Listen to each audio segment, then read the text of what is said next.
सभी को नमस्कार। आज हम बात करने वाले हैं राहु और केतु के गोचर का जो परिवर्तन हुआ है 30 अक्टूबर से।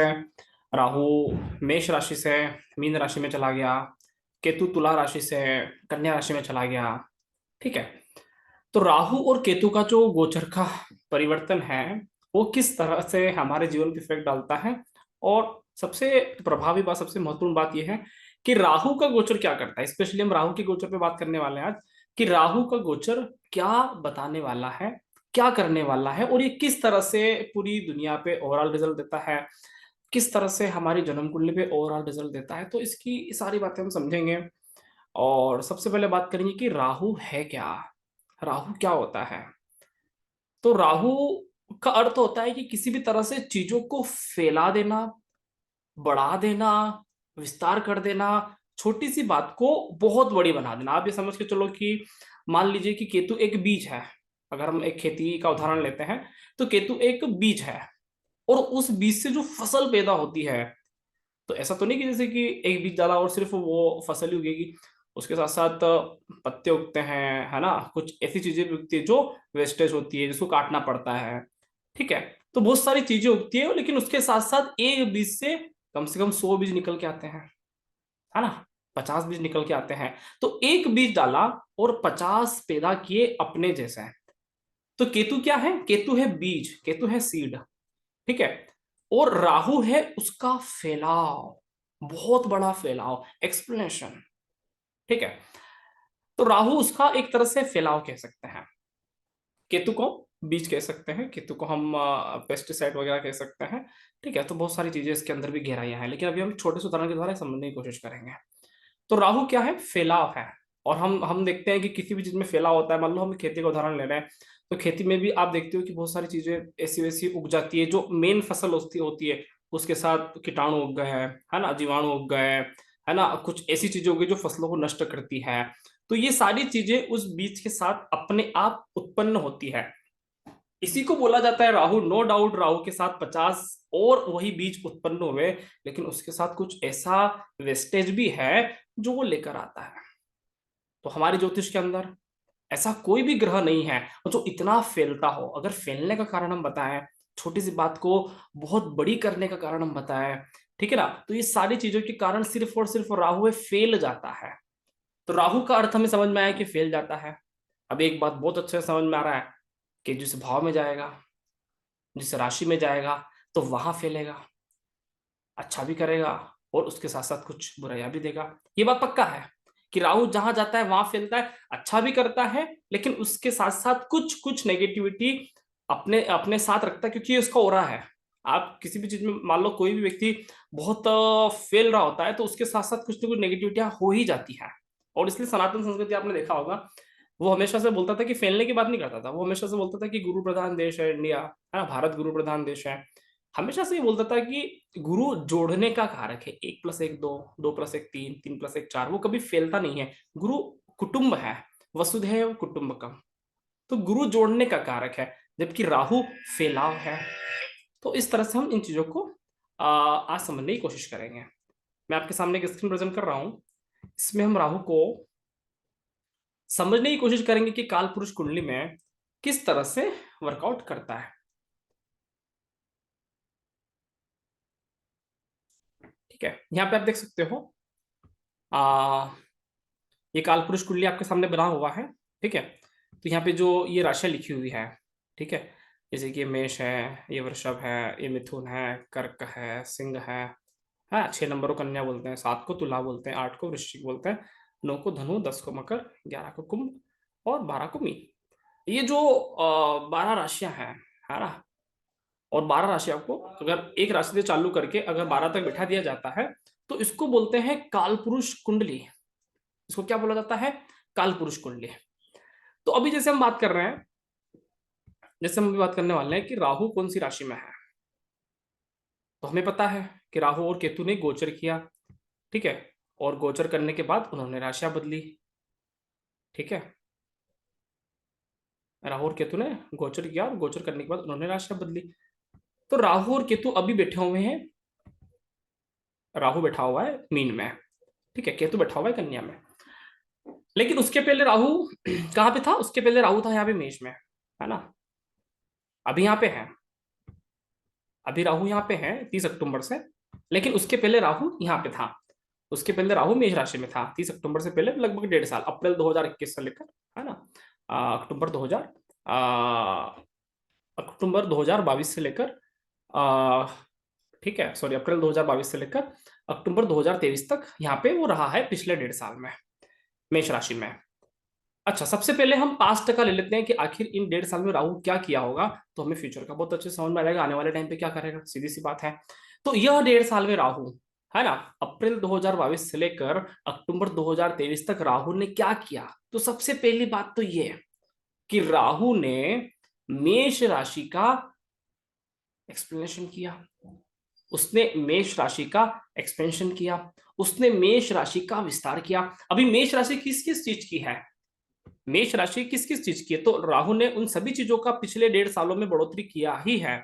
अभी मान के चलो कि अगर हम मेष राशि के कारक तत्व देखें, तो मेष राशि अग्नि का स्वरूप है, आग की राशि है, मंगल की राशि है। तो ये ओवरऑल वर्ल्ड की बात कर रहे हैं, ये सिर्फ भारत की बात नहीं कर रहे, किसी पर्टिकुलर कुंडली की बात नहीं कर रहे, ये पूरे विश्व की बात कर रहे हैं कि राहु पूरे विश्व में मेष राशि का बढ़ोतरी किया, मेष राशि के कारक तत्वों को फैलाया, मेष राशि के कारक तत्वों में वृद्धि किया, मेष राशि के कारक तत्वों में अप डाउन देगा, क्योंकि राहु का आदत है फ्लक्चुएशन देना, अप डाउन देना, राइट। तो मेष राशि किस चीज का कारक है? मेष का कारक है मंगल, मेष का स्वामी मंगल है, ठीक है। और मेष राशि अग्नि तत्व का कारक है, मतलब कि आप ये बोल दो कि जितनी भी पुलिस वालों के पास, आर्मी वालों के पास, या फिर जितनी भी सेना वालों के पास जो भी जो हथियार होते हैं, जो भी जो गोला बारूद, जो भी अग्नि से जुड़े हुए चीजें हैं, अब आप मान लो कि केरोसिन हो गया, गैस हो गया, पेट्रोल हो गया, है ना, हथियार हो गए, ठीक है ना, पिस्तौल हो गया, है ना, तलवार, अस्त्र शस्त्र, आयरन, किसी भी चीज का वो कारक जहां पे हथियार से जुड़े हुए संबंधित हो, अग्नि से जुड़े हुए संबंधित हो, बम विस्फोट से जुड़े हुए संबंधित हो, गोला बारूद, अस्त्र शस्त्र, युद्ध से जुड़े हुए जो भी चीजें हों, या उससे जुड़ी हुई जो भी गतिविधियां हों, उन सारी चीजों में बढ़ोतरी होगी, उन सारी चीजों में फैलाव होगा। ये चीजें, ये घटनाएं विश्व भर में हो सकता है। और आपने देखा होगा कि पिछले 1.5 सालों में, है ना, यूक्रेन और ठीक है, इन लोगों का युद्ध हुआ, रशिया का, ठीक है। तो यूक्रेन और रशिया का युद्ध हुआ, अभी गाजा में भी युद्ध हुआ है, जाते जाते राहु ने करवा दिया, ठीक है। तो ये जो मेष राशि, और ये युद्ध आपको पता है लंबे समय तक चला, रशिया और यूक्रेन का युद्ध ऐसा नहीं कि 10 15 20 दिनों में खत्म हो गया, चला 1 साल 1.5 साल, जब तक राहु का गोचर रहा, लंबे समय तक वर्ल्ड वाइड दुनिया भर में ये कुछ ना कुछ देता रहा, ठीक है। इसमें आपने देखा होगा गोला बारूद, हथियार, अस्त्र शस्त्र, बम विस्फोट, ये सारी चीजों के अंदर बहुत ज्यादा फ्लक्चुएशन आया, ऊपर नीचे भाव हुए, और ओवरऑल तेजी पे आया, इसकी बहुत ज्यादा डिमांड बढ़ी, है ना। आपने एक और चीज नोटिस किया होगा कि भारत के अंदर जो पेट्रोल के दाम थे, ये इन 1.5 सालों में इतनी जबरदस्त वृद्धि हुई है, ठीक है। जो 70 80 रुपए का पेट्रोल हमें मिलता था, वो एकदम से 100 के पार चला गया, ठीक है। ये यही 1.5 साल का मौका था कि अग्नि से जुड़ी हुई चीजें बहुत ज्यादा उपयोग होगा, बहुत ज्यादा एक्सप्लेनेशन होगा, बहुत ज्यादा वृद्धि होगी, बहुत ज्यादा खपत होगी, बहुत ज्यादा नुकसान हो सकता है, युद्ध के मैदान में नुकसान हुआ। एक और आपने चीज देखा होगा कि भारत ने इसी समय एक योजना भी निकाली थी, अग्निवीर योजना, है ना, जिसमें 4 साल की ट्रेनिंग होती है और युवक अपने 4 साल के योगदान दे सकते हैं, है ना। तो ये योजना भी इसी समय निकली, अग्निवीर योजना, ये भी एक सेना के लिए एक विशेष ट्रेनिंग दी जाती है। तो राहु मेष राशि में आया, तो ये सारे काम करवा के गया, ये राहु की क्वालिटी है, ये राहु की क्वालिटी है कि वो अगर जिस राशि में जाएगा तो उसके कार्य करेगा, ठीक है। तो ये अपन ने थोड़ा समझा पास्ट, ठीक है। अभी हम समझते थोड़ा सा फ्यूचर की आखिर ही क्या करने वाला है, राहु क्या कर सकता है, ठीक है। तो अभी राहु आया है मीन राशि में, मीन राशि काल पुरुष कुंडली का, अगर हम सिर्फ एक मोटे तौर पे बात करते हैं काल पुरुष कुंडली का, तो मीन राशि किस चीज का है? आध्यात्म का, गहराई का, मोक्ष का, ध्यान का, खो जाने का, है ना, विदेश जाने का, अपने आप को भूलने का, ठीक है, स्वयं को समर्पित करने का, बहुत सारी चीजों का भाव है। राहु मोक्ष की राशि में आया, भाव 12 की राशि में आया, इसका मतलब बहुत गहरी बात करेगा ये, हर वो फील्ड में, ठीक है ना, बहुत गहराई से चीजों में उतरेगा।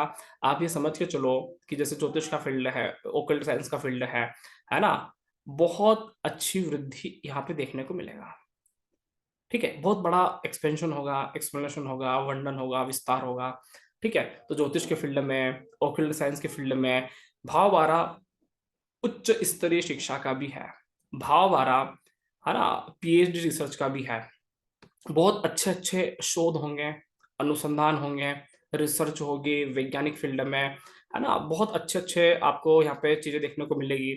इसके साथ साथ ही जो ये सोच रहे हैं कि विदेश यात्राओं को लेकर हमारे योग नहीं बन रहे हैं, अगर ऐसे में किसी व्यक्ति का लग्न ही मेष हो तो बहुत जबरदस्त योग बन जाएगा मेष लग्न वालों का, क्योंकि भाव 12 में राहु एक्टिवेट हो गया, है ना। हालांकि उन कुंडली पर्सनल बात करेंगे, पहले मोटा मोटा समझते हैं कि राहु मीन राशि में व्यक्ति के, जिस कुंडली में विदेश के योग बनते बनते अटक रहे हैं, मीन राशि में जाते ही विदेश के योग एक्टिवेट हो जाएंगे, बाहर जाने के योग एक्टिवेट हो जाएंगे, उच्च शिक्षा के योग एक्टिवेट हो जाएंगे, है ना, कुछ नई चीजों के ऑब्जर्व करने के योग एक्टिवेट हो जाएंगे, ध्यान के, आध्यात्म के, नई रिसर्च की, तो बहुत सारी चीजों में ये एक अच्छा समय है ना। जो ज्ञान ले रहे हैं, शिक्षा ले रहे हैं साइंटिस्ट के लिए, ये एक बहुत रिसर्च वाला समय रहेगा, बहुत शोध वाला समय रहेगा। संभवतः ऐसा हो सकता है कि व्यक्ति चंद्र ग्रह पे, मंगल ग्रह पे, अलग अलग वैज्ञानिक कुछ कुछ नया ऐसा खोज करे जो उन्होंने, है ना, पिछले कुछ समय में नहीं किया हो, बहुत टाइम तक नहीं किया हो, लेकिन लगे हुए थे। लेकिन कुछ ऐसा उनको शोध मिलेगा जो बहुत कुछ किया जा सकता है। जैसे कि अभी अपना चंद्रयान भी, अपना भारत का जो है चंद्रयान, है ना, चंद्रमा पे लैंडिंग कर चुका है ना। वहां पे भी कुछ ना कुछ नए नए शोध ऐसे मिलेंगे जो भारत और पूरी दुनिया कायल हुई कि क्या हो रहा है, ये क्या शोध हो रहा है। तो कुछ नया शोध, कुछ नई रिसर्च इन 1.5 सालों में आने वाले टाइम पे, ये अक्टूबर 2023 से लेकर पूरा 2024 मानो, है ना, लगभग 25 का भी स्टार्टिंग पॉइंट, है ना, तो ये चलता रहेगा। तो ये सारी चीजों के लिए बहुत बढ़िया, ज्योतिष वालों के लिए समय बहुत बढ़िया, साइंस वालों के लिए समय बहुत बढ़िया, रिसर्च करने वालों के लिए समय बहुत बढ़िया, आध्यात्म वालों के लिए बहुत बढ़िया, साधु संतों के लिए बहुत बढ़िया समय, ऐसा मोटे तौर पे कह सकते हैं। अभी थोड़ा सा इसको और एलोबरेट कर लेते हैं कि अलग अलग कुंडली पे इसका क्या इफेक्ट आता है। मैं आपको ज्यादा बात नहीं करूंगा, छोटे से शॉर्ट में निपटाने की कोशिश करूंगा, ताकि, है ना, वीडियो बहुत बड़ा ना बने और समझ में आसानी से आ जाए। मान लीजिए कि मान लीजिए कि ये वृषभ लग्न हो। ठीक है, वृषभ लग्न में राहु कहाँ पे आएगा? ठीक है, तो वृषभ लग्न में राहु कहाँ पे आएगा? यहाँ पे आती है 12, भाव 12 में 1 नंबर की राशि आएगी, और भाव 11 में 12 नंबर की राशि आएगी। तो वृषभ लग्न में जो राहु आएगा वो यहां पे होगा। किसी व्यक्ति का अगर मान लो कि वृषभ लग्न हो, तो राहु उसके लिए क्या क्या करने वाला है, एक छोटी सी बात, छोटा सा एक्सप्लेनेशन वृषभ लग्न की कुंडली वालों के लिए है कि अगर किसी का ऐसा हो तो राहु क्या क्या कर सकता है। ठीक है, तो राहु क्या करेगा? राहु के पास सबसे पहले करने के लिए क्या है? राहु भाव 11 को एक्टिवेट करेगा। राहु सबसे पहले भाव 11 को एक्टिवेट करेगा। मीन राशि के तो फल देगा ही देगा, है ना, ओकल्ट साइंस के, है ना, वैज्ञानिक दृष्टिकोण, है ना, आदि देगा, लेकिन भाव 11 के फल सबसे पहले देगा। मतलब इच्छा पूर्ति बहुत समय तक अटकी हो वो पूरी हो जाएगी, कुछ अच्छा इनकम हो जाएगा, कुछ अच्छी ग्रोथ हो जाएगी, बहुत समय से जो सोचा गया कार्य वो पूरा नहीं हुआ, संभव तो हो जाए, बहुत संभावना है कि राहु करवा दे, राहु करवा दे, बहुत संभावना है ना। इसके साथ साथ राहु त्रिकोण एक्टिवेट करता है, 3 7 11, हमें पता है 3 7 11, अगर राहु भाव 11 में है तो 3 और 7 को लेकर ही चलता है। अगर मान लो कि राहु यहाँ पे काल पुरुष कुंडली से मीन राशि में है तो वो 4 8 12 को लेकर ही चलेगा, मोक्ष को लेकर, धर्म को लेकर, आध्यात्म को लेकर ही चलेगा, साइंस को लेकर ही चलेगा, रिसर्च को लेकर ही चलेगा।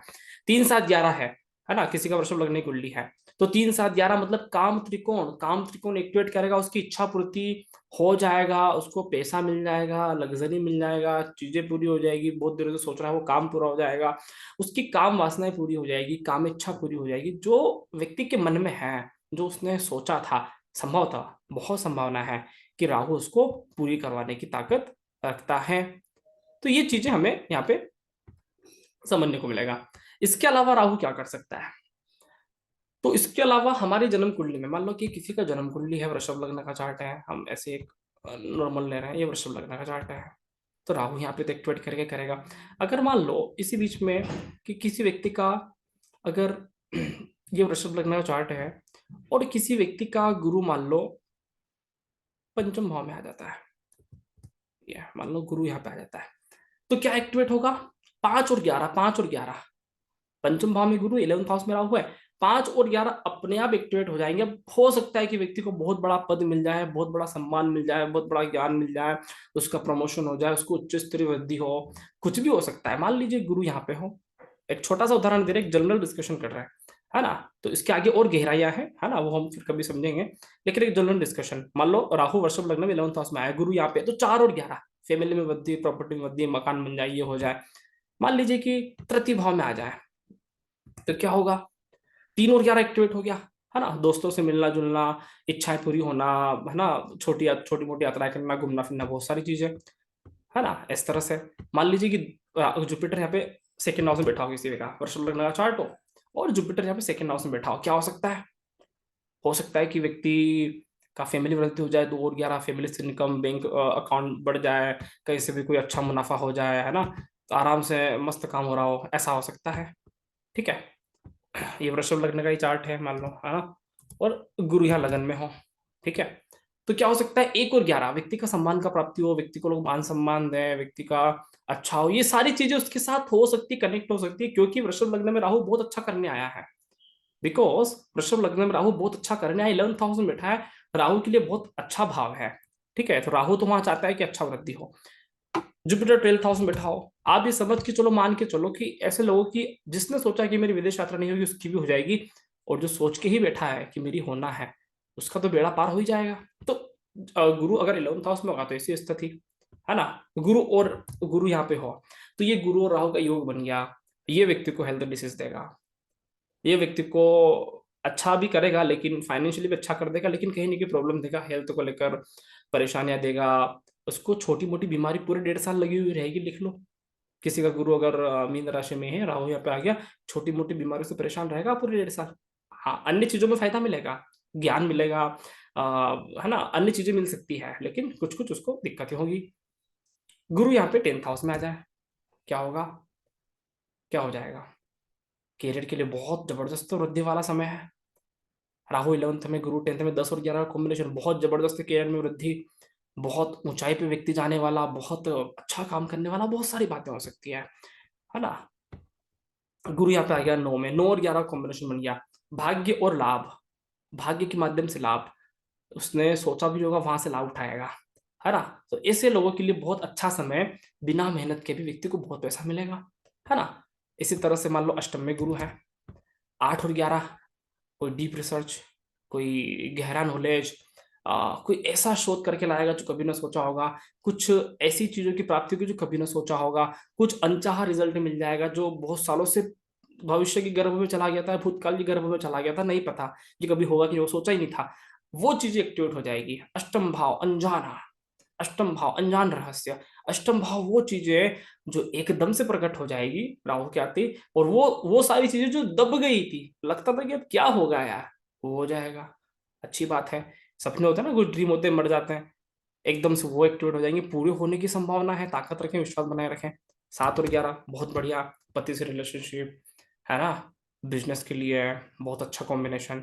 6 और 11 हो सकता है कि थोड़ा सा, है ना, क्या बोलते हैं, मेहनत ज्यादा करना पड़े, है ना, लोन वगैरह काम भी हो, लेकिन व्यक्ति मेहनत करके कमा लेगा, हार्ड वर्किंग करके कमा लेगा, अच्छा काम करेगा, अच्छी मेहनत करेगा। तो ओवरऑल अब एक छोटी सी कुंडली में बात कर रहे हैं, जिसमें सिर्फ राहु का गोचर लिया, अन्य ग्रहों की गोचर के अपने अपने इफेक्ट होते ही हैं, लेकिन एक छोटा सा शॉर्ट हम एनालिसिस करें तो राहु यह चीजें दे सकता है। अभी इसमें और भी गहराइयां हैं, लेकिन अगर हम एक मोटे तौर पे भी इस तरह का अनुभव करते हैं, विश्लेषण करते हैं, ये भी गलत नहीं जाएगा, ये भी मोटे तौर पे सही ही जाना है।